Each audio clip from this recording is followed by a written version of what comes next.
नमस्कार मित्रों, भगवत गीता का सार परमहंस योगानंद द्वारा कृत व्याख्या। सर्वप्रथम आप सर्व को मेरी एक रिक्वेस्ट है कि अब तक जिन्होंने चैनल को सब्सक्राइब नहीं किया हो वो सभी चैनल को सब्सक्राइब जरूर करें और वीडियो को लाइक और ज़्यादा से ज़्यादा लोगों को शेयर जरूर करें। धन्यवाद। नमस्ते। अगर आपको यह पुस्तक खरीदनी है तो उसका लिंक नीचे डिस्क्रिप्शन बॉक्स में दिया गया है। धन्यवाद। गीता अध्याय 14वां, त्रिगुणों से ऊपर उठना। श्लोक क्रमांक 1। श्री भगवान ने कहा, मैं पुनः तुमको वह परम ज्ञान बताऊंगा जो समस्त ज्ञानों में उत्तम है, जिसे प्राप्त कर मुनिजन मृत्यु के बाद परम पूर्णता को प्राप्त करते हैं। जिन्होंने इस ज्ञान को प्राप्त किया और मुझ में स्थित हो गए, वे कभी भी पुनर्जन्म को प्राप्त नहीं करते। जब सृष्टि का पुनर्निर्माण होता है तब भी नहीं, और न ही वे प्रलय के समय, ब्रह्मांड के विलय के समय व्यथित होते हैं। यह श्लोक उन लोगों को आश्वासन देता है जिनके मन में यह संदेह रहता है कि भविष्य में जब सृष्टि की पुनः रचना होगी तब उन्हें फिर से मुक्ति के लिए लंबा संघर्ष करना पड़ेगा। महान प्रकृति मेरा गर्भ है, जिसमें मैं जीवंत बीज को बोता हूँ, जो समस्त जीवन को जन्म देता है। हे कुंती पुत्र अर्जुन, जिस भी गर्भ से किसी शरीर की उत्पत्ति होती है, उसका वास्तविक गर्भ और ब्रह्मांडीय स्तोत्र महान प्रकृति का ही गर्भ है, और मैं उनमें बीज बोने वाला पिता हूँ। हे महाबाहो अर्जुन, प्रकृति द्वारा अभिव्यक्त ये तीन गुण इस अविनाशी आत्मा को शरीर में बांधते हैं। हे निष्पाप अर्जुन, इन तीनों गुणों में सत्व का शुद्ध गुण स्वास्थ्य और बुद्धि देता है, परंतु मनुष्य को सुख और बौद्धिक ज्ञान से आसक्त करके शरीर से बंधन का कारण बनता है। सत्व गुण भले ही उन्नत करने वाला होता है, पर वह मैं के विचार से व्यक्ति को मुक्त नहीं करता। वह सोचता है, मैं खुश हूँ, मैं बुद्धिमान हूँ, मैं स्वस्थ हूँ। अहम की चेतना अंतिम सीमा है। जब अन्य सब बंधन कट जाते हैं तब भी यह बंधन बना रहता है। जंजीरें चाहे सोने की हो, वे बांधती ही है। यद्यपि प्रसन्न होना स्वयं में बंधना का कारण नहीं है, जो बांधता है वह है मैं का विकार। यह इस सीमा तक बांधता है कि यह व्यक्ति को औरों से अलग कर देता है, और इस हद तक सीमित कर देता है कि अपनी सीमा में वह दूसरों की खुशी को शामिल नहीं करता और व्यक्ति को अपनी खुशी को पकड़ कर रखने के लिए बाध्य करता है। ईश्वर के आनंद में उस खुशी को अर्पित करने के लिए उसे तैयार नहीं करता। अपने उच्चतम रूप में हर्ष का लक्ष्य है परम आनंद, पर इस विचार से आसक्ति की मैं जौन खुश हूँ, इस विचार को असीम तक विस्तृत नहीं होने देती। यहाँ उन शिष्यों की तरह है जिनके विषय में हमने पहले के पुष्टों में बताया था कि उन्होंने जो भी प्रगति की है उसी में संतुष्ट रहते हैं और आध्यात्मिक पूर्णता की ओर उन्नति करने के लिए प्रेरित नहीं होते। इस प्रकार भले ही वे उचित प्रयास करते रहते हैं, पर वे हमेशा इस विचार के साथ काम करते हैं, मैं प्रसन्न हूँ। यहाँ तक पहुँचने के लिए मैंने बहुत संघर्ष किया है। बौद्धिक ज्ञान भी एक जाल है, या हम इसे आध्यात्मिक यात्रा की बंद गली कह सकते हैं। आध्यात्म में रुचि रखने वाले अनेक लोग अध्ययन और आध्यात्मिक सत्यों पर चर्चा से प्राप्त ज्ञान से ही संतोष कर लेते हैं, परंतु बौद्धिक ज्ञान व्यक्ति को आंतरिक रूप से प्रभावित नहीं करता। यह प्रत्यक्ष अनुभव पर आधारित नहीं होता, बल्कि विचारों और दूसरों के अनुभव पर आधारित होता है। रजोगुण को राग से ओतप्रोत जानो। राग तीव्र इच्छाओं और आसक्तियों को सक्रिय करता है और व्यक्ति को अपने लिए विकसित आशाओं के द्वारा चंचलता के माध्यम से शरीर के साथ बांधता है। रजोगुण का एक अच्छा उदाहरण फुटबॉल के मैदान में भीड़ द्वारा प्रदर्शित जोश है। जब ठीक टीम एक ब्लाइंड बनती है, तब उसका हर्षोल्लास। जब रेफरी गलत निर्णय देता है, तब उसका गुस्सा। जब गलत टीम ब्लाइंड बनती है, तब उसकी कस्में। ठीक टीम के जीतने पर उसका हर्ष और उत्सव। जब विजय गलत टीम की होती है, तब उसका दुख और निराशा। यह एक बढ़िया उदाहरण है, क्योंकि एक टीम जीते या दूसरी, कोई फर्क नहीं पड़ता है। यह सिर्फ एक खेल है। इसी तरह जीवन भी तो सिर्फ एक खेल ही है। फिर भी लोग इसे इतनी अधिक गंभीरता से लेते हैं। वे कुछ विशेष परिणामों पर अपनी सारी आशाएं और आशंकाएं तथा भय लगा देते हैं। जहाँ तक आत्मा का संबंध है, उसके लिए इनका अस्तित्व ही नहीं है। हे भारत अर्जुन, अंधकारमय तमोगुण को, अज्ञान को उत्पन्न करने वाला जानो। अज्ञान मन को भ्रमित करता है, लोगों को आलसी और मूढ़ करता है और अवचेतन निद्रा की ओर बहुत अधिक आकर्षित करता है। नशा तामसिक है। नशीली दवाओं की लत तामसिक है। विमूढ़ता तामसिक है। मूर्खता तामसिक है।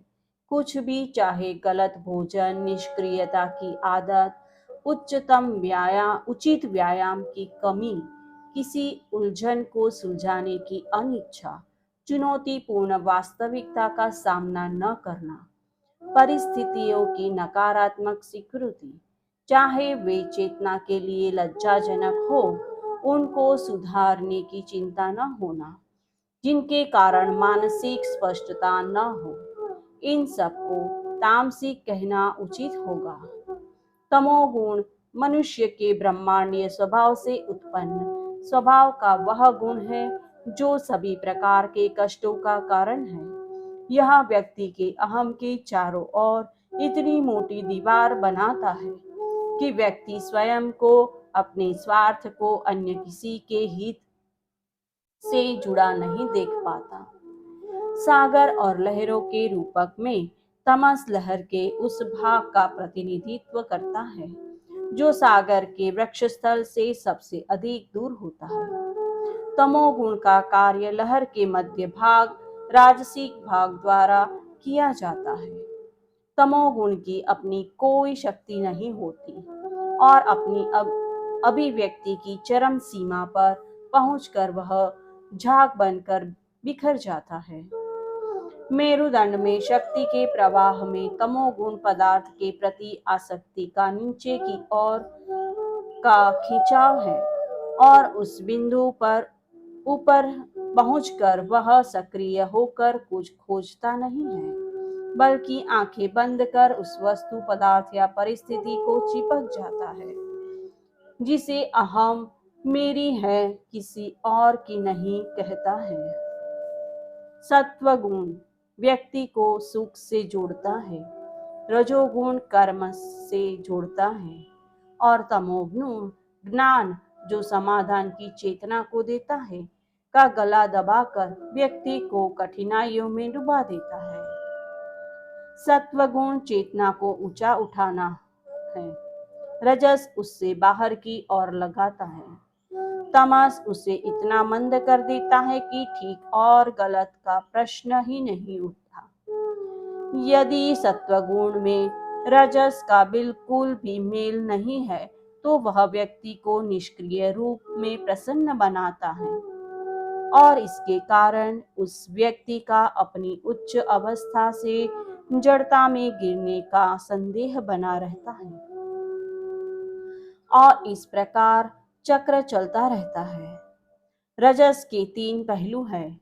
ऊपर की ओर दिशाहीन केवल उसी स्तर पर और नीचे की ओर। यद्यपि रजस व्यक्ति को क्रिया में लगाता है, वह क्रिया उसकी आत्मोन्नति करने वाली या आत्मपतन करने वाली हो सकती है।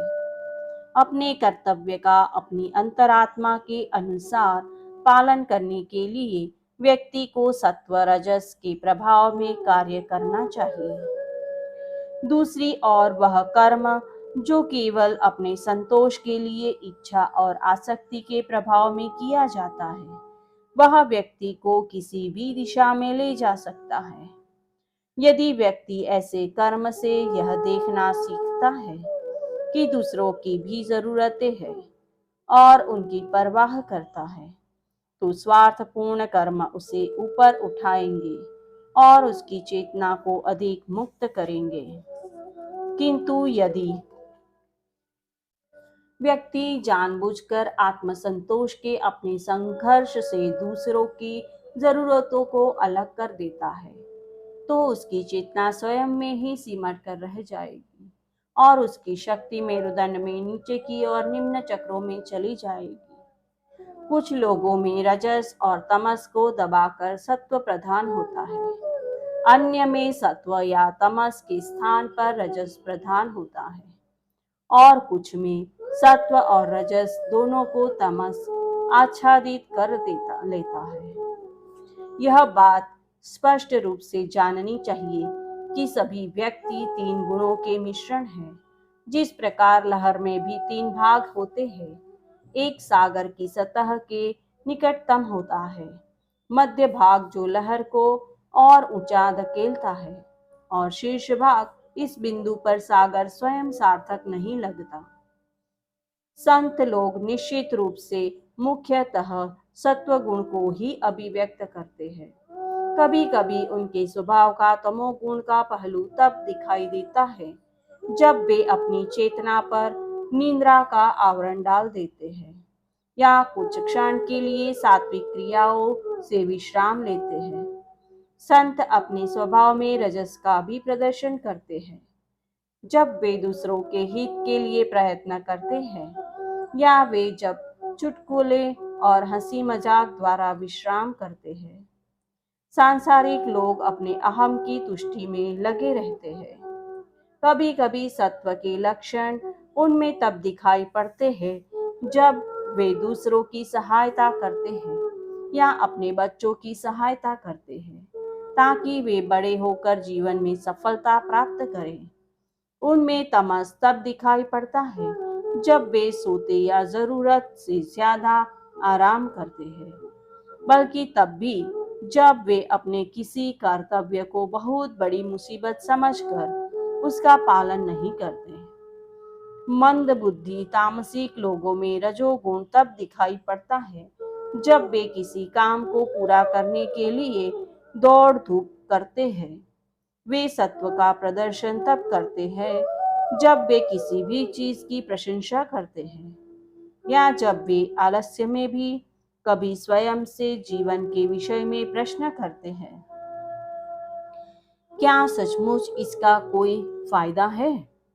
क्योंकि अपने इस पूछने में ही वे अपने मन को ऊपर उठाते हैं, ऐसा चाहे कितने कम समय के लिए या क्षोभ के कारण ही क्यों न हो। लोगों की सहायता करने के प्रयत्न में या कम आयु के लोगों को शिक्षा देते समय यह याद रखना उचित है कि व्यक्ति केवल एक एक स्तर करके ही आगे बढ़ता है। उदाहरण के लिए, जो व्यक्ति मूल रूप से तामसिक है, उस पर सात्विक मनोवृत्ति लादना शक्ति को व्यर्थ करना या मूर्खतापूर्ण होगा। उसे ध्यान करने की कोशिश कराने से वह सो जाएगा या अवचेतन निष्क्रियता में चला जाएगा। ध्यान हर व्यक्ति के लिए नहीं है, न ही निस्वार्थता हर व्यक्ति के लिए है। एक तामसिक व्यक्ति को निस्वार्थ भाव से कुछ करने के लिए कहे तो वह कुछ भी नहीं करेगा। एक राजसिक व्यक्ति को स्व में अधिक रहने के लिए कहे तो वह अपने चारों ओर से अपने लिए क्या हथिया सकता है, यह देखेगा। एक बीज अचानक एक वृक्ष नहीं बन जाता। व्यक्ति जिस स्तर पर अभी है उससे ऊपर प्रगति करने की उसे आवश्यकता है। व्यक्ति के हाथ में आज जो भी साधन है उसके साथ व्यवहारिकतापूर्ण वह काम करना चाहिए। एक दिन में पूर्णता की आशा नहीं करनी चाहिए। बीज तभी बढ़ेगा जब उसे नियमित रूप से सींचा जाएगा। सींचने की यह प्रक्रिया एक साधक के लिए प्रतिदिन ध्यान करना और निरंतर ईश्वर की उपस्थिति को अनुभव करने का अभ्यास करना है। जब व्यक्ति के सारे इंद्रिय द्वारों में बोध का प्रकाश होता है तब स्पष्टतया उनमें सत्वगुण प्रधान है। एक सात्विक व्यक्ति सब वस्तुओं में अच्छाई और पवित्रता को अनुभव करता है। प्रत्येक वस्तु में उनका प्रतिबिंब देखता है। वह जो सुनता है और जो वह अनुभव करता है, आस्वाद करता है या सूंघता है, उन सब से उसे ईश्वर की स्मृति होती है। जो वह स्वयं में है वही वह बाहर अपने चारों ओर संसार में दिखाता है। जब व्यक्ति में लोभ, चंचलता, पूर्ण क्रियाएं और स्वार्थपरता दिखाई देती है उसमें रजोगुण प्रधान होता है। राजसिक व्यक्ति हर वस्तु को इस दृष्टि से देखता है कि अपने लाभ के लिए वह उससे क्या ले सकता है। उसकी इंद्रियों के द्वार इच्छा के मानसिक विषयों से बंद होते हैं। वह एक सुंदर पहाड़ी झरना देखता है और सोचता है, इस बहते जल से मैं कितनी बिजली पैदा कर सकता हूँ और धनी बन सकता हूँ। वह सुंदर कलाकृति देखता है और पूछता है, धन की दृष्टि से इसका मूल्य क्या है। वह सुंदर संगीत सुनता है और सिर्फ यही सोचता है, काश इसमें और अधिक उत्तेजित करने वाला ताल होता। वह स्वादिष्ट फल खाता है और सोचता है, इसमें और मसालों की जरूरत है। इसके लिए प्रत्येक इंद्रिय अनुभव से साथ यह चलता रहता है। जब व्यक्ति की चेतना कलुषित, आलस्यपूर्ण, कर्तव्यों की उपेक्षा करने वाली तथा कुछ भी ठीक से न समझने वाली होती है उसमें तमोगुण प्रधान होता है। ऐसे लोगों के इंद्रियों के द्वार कलुषताओं से बाधित होते हैं। उनके लिए प्रत्येक वस्तु का निहित भाव यौन सुख, इंद्रिय स्वाद या पूर्ण रूप से भौतिक होता है। वे जैसे हैं उससे बेहतर बनने के लिए उन्हें कहना व्यर्थ प्रयास करना है। उनके लिए सबसे अधिक हितकर यही किया जा सकता है कि उन्हें अच्छी संगत में रखने का प्रयास किया जाए, अथवा सबसे उपयुक्त यह है कि उनकी संगति से बचा जाए। मृत्यु के समय जिस व्यक्ति में सत्व प्रधान होता है वह उन उच्च लोकों को प्राप्त करता है जहाँ सत्य को जानने वाले रहते हैं।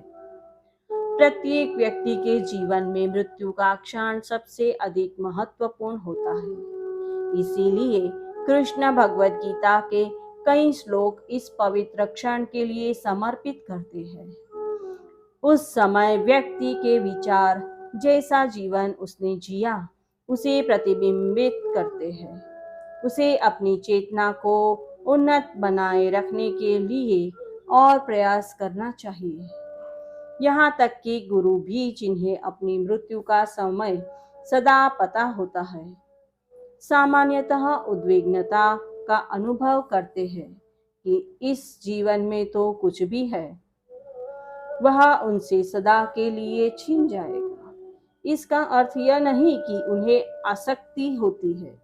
यह कहना अधिक उचित होगा कि वे इस सब के आदी हो गए थे। मेरे गुरु ने मुझे बताया कि जब उन्होंने आखिरी बार अपने गुरु को उनकी मृत्यु से कुछ समय पहले सशरीर देखा था, तब किसी ने उन्हें कुछ ऐसा कहा था, मैं जल्द ही आपको किड्डरपोर में मिलूंगा।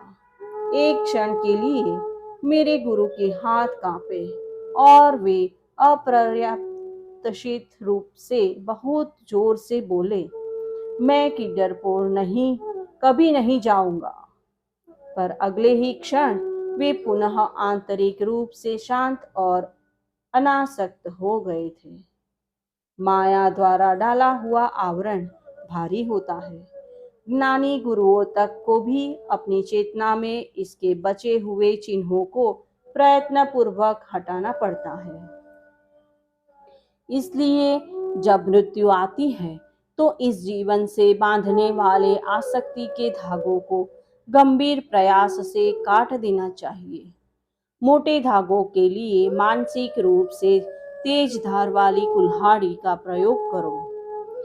पतले धागों के लिए मानसिक रूप से तेज चाकू का प्रयोग करो करके उन गांठों को काट दो जो उन्होंने तुम्हारे हृदय में लगा रखी है। उन्हें बलपूर्वक स्वयं से दूर फेंक दो और फिर कभी उनके विषय में मत सोचो। अपनी सबसे तामसिक दिखने वाली इच्छाओं और आसक्तियों से शुरू करो और दृढ़तापूर्वक उन्हें ईश्वर को दे दो और स्वयं से कहो, इस आसक्ति से मुझे बस दुख ही मिला, मैं खुशी से इसे देता हूँ। इसके बाद मानसिक रूप से स्वीकार करो, मैं मुक्त हूँ। इसके बाद उन बंधनों की ओर बढ़ो जो राजसिक होने के कारण दुर्बल है और तुम्हारे ऊपर उठने में अपेक्षाकृत कम बाधक है। आध्यात्मिक लोग भी, जिन्हें वे प्यार करते हैं, उन स्थानों और लोगों को छोड़ने के विचार से अचानक दुख अनुभव करते हैं। यह स्मरण रखना चाहिए कि प्रेम लोगों के बीच की कड़ी है और यह उन्हें बार बार तब तक एक साथ लाती है जब तक उनका स्नेह आंतरिक दिव्य प्रेम के सागर में लय नहीं हो जाता। व्यक्ति चाहे कितना ही निष्ठावान साधक क्यों न हो, जब मृत्यु आती है तब उसे अतिरिक्त प्रयास करके ईश्वर पर ध्यान केंद्रित रखना चाहिए। वासुदेवार्पणमस्तु। जय गुरु। अगर आपने भगवत गीता को अपने जीवन में पढ़ा है तो अपने अनुभव और कौन सी गीता पढ़ी है वह कमेंट बॉक्स में लिखकर हमें ज़रूर बताएं। धन्यवाद। नमस्ते।